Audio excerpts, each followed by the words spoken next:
understand you met with the Apollo Kibuloy this week.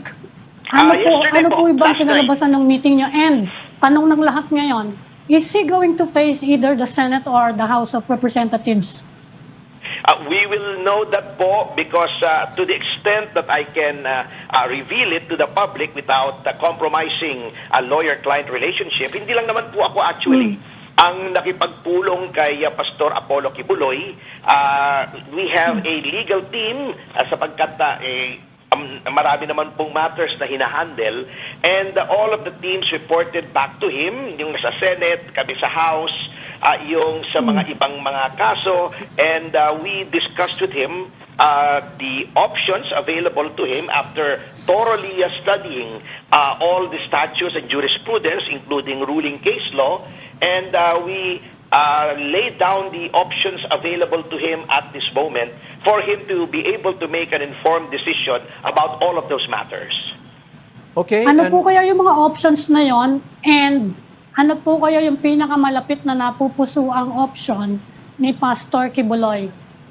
Well, I'm not at liberty to discuss that kasi mare-reveal po yung that would be part of lawyer-client work product that we cannot reveal without the express consent of our client.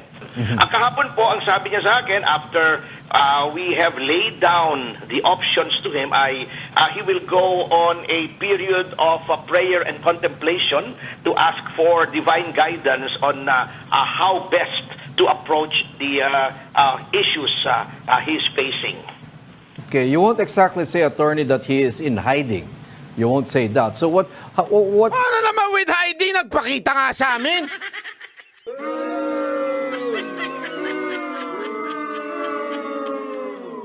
On hiding? Nagla-live nga sila doon on hiding. Tapos in-announce pa nila, nandito kami sa Kingdom. Ano ba naman yung kalukuhan na on hiding? Kita mo, script nitong mga media na to, para talagang palabasin guilty si Kibuloy. On hiding? Kumakain nga kami, sinabi namin nasa Kingdom kami. Kumakain kami together again. Tapos nagpunta pa sa mountain, nandun pa sa eskwelahan, nandun si Kibuloy. Ano yun? AI? Multo? Pambirang buhay. In hiding? Hindi. Tama ba ako o mali? Anong klaseng pasimpleng pautot yan? On hiding si Kibuloy ba? On hiding si Kibuloy? Miss Benson, maraming salamat po Oh, kalma. Baby, kalma. Huwag mo naman akong bigyan ng dahilan para tabihan ka. Kalma. How should we describe the pastor's state right now? He's not in hiding. He's very calm. He is assuaged by the balm of a clear conscience and his belief in his innocence. He's where he usually is. He's in Davao. May mga lugar naman po na alam naman po that for the longest time, doon lang naman po siya umiikot.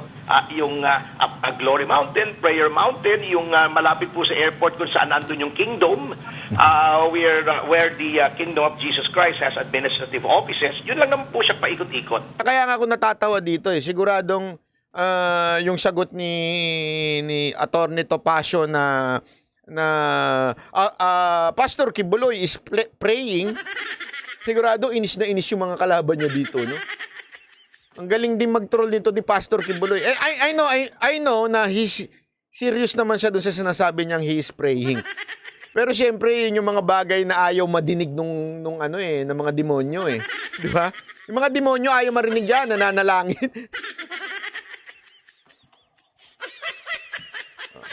Kaya tuloy, kasi alam nyo ba kung asan yung Kingdom? Pag kayo lumipad ng eroplano doon sa Davao, makikita mo yung Kingdom katabi ng airport.